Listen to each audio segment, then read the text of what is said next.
Having a strong set of detection and response tools is really important, but you also need to have a plan. So that's where the incident response playbooks and runbooks can come into play. They're going to be your guiding documents for when something goes wrong, which can help your team respond quickly, consistently, and effectively. So in this lesson, we'll explore how organizations structure these documents and how AWS lets you automate runbooks to move from planning to action almost instantly. A playbook is going to be a strategic guide that defines the overall approach and decision-making framework for different types of incidents. So they outline things like roles and responsibilities, communication protocols, what escalation procedures look like, and just the general flow of response activities. So a playbook can help answer questions like, who should we notify about this incident? Or when do we need to involve the legal team? And what are our containment priorities? Of course, these are just examples, but hopefully it gives you an idea of what kinds of questions these playbooks can help answer. On the other side, we have runbooks, and these are going to be tactical, step-by-step operation procedures that provide specific technical instructions. So they will contain things like exact commands to run or different types of scripts you can use, as well as detailed procedures that your responders can follow in order to execute particular tasks during the incident. They are going to be the much more tactical, step-by-step guide.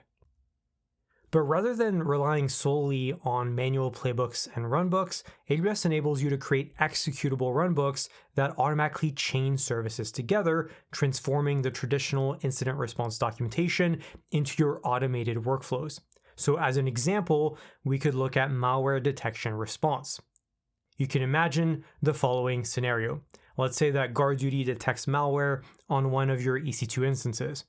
That finding will get forwarded to your Security Hub service, and then a rule in EventBridge will match that finding and trigger a response workflow.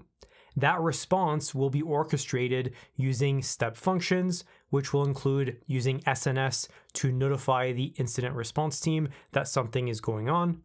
It will also use Systems Manager to create an EBS snapshot for forensics purposes. It will use AWS config with SSM remediation to isolate the instance, like for example, through security group association.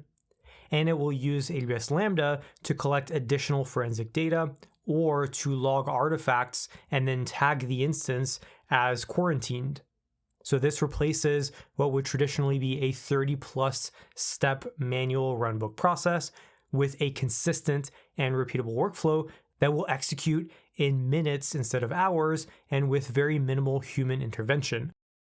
Now, of course, as I said, this is just one example of how you can translate your incident response documentation into automated action.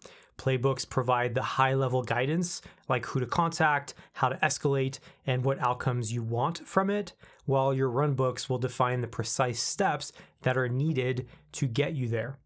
But now that we've talked about this, we're ready to move on to the next lesson, so I'll see you there.